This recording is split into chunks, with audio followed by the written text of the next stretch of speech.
Saya mengambil kesempatan ini untuk mengucapkan ribuan terima kasih kepada semua yang terlibat, khususnya mereka yang telah berkampung sini sejak 5 hari sebagaimana yang Puan Khadijah maklumkan tadi, kerana kami percaya dengan segala perbincangan dan debat-debat yang berlaku, ianya dapat menghasilkan satu dokumen yang saya kira komprehensif lah untuk kita membuat dia punya perkhidmatan yang untuk disediakan ini. Kerana saya percaya dengan segala yang dibincangkan tersebut, ianya dapat memberikan banyak nilai tambah. Dan atas segala usaha yang diberikan, saya mewakili bahagian pengurusan tanah JPM merasakan sangat menghargai segala pengorbanan tuan-tuan dan puan-puan sepanjang berada di sini. BPH juga telah diamanahkan sebagai satu agensi yang bertanggungjawab untuk memastikan semua jabatan-jabatan kerajaan ditempatkan dalam bangunan-bangunan persekutuan yang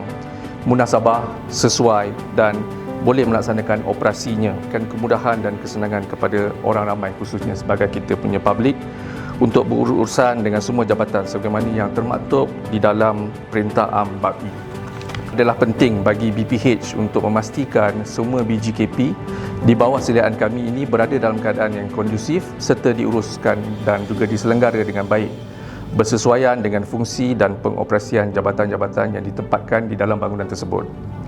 Bagi memastikan matlamat ini tercapai, BPH memerlukan segala kerjasama daripada pihak Kementerian Kerja Raya,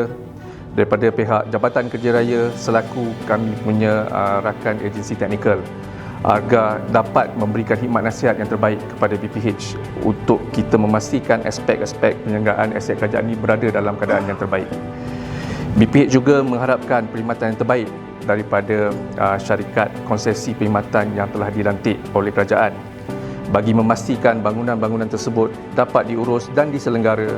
dengan baik berdasarkan terma-terma dan perancangan aktiviti yang telah ditetapkan. Melalui makmal pengurusan nilai ini, persefahaman dan juga terma-terma berkaitan dapat dimuktamadkan bagi memastikan matlamat yang diharapkan dapat dicapai serta kepentingan pihak kerajaan selaku pemilik bangunan dan juga pihak syarikat selaku pemberi perkhidmatan adalah terpelihara.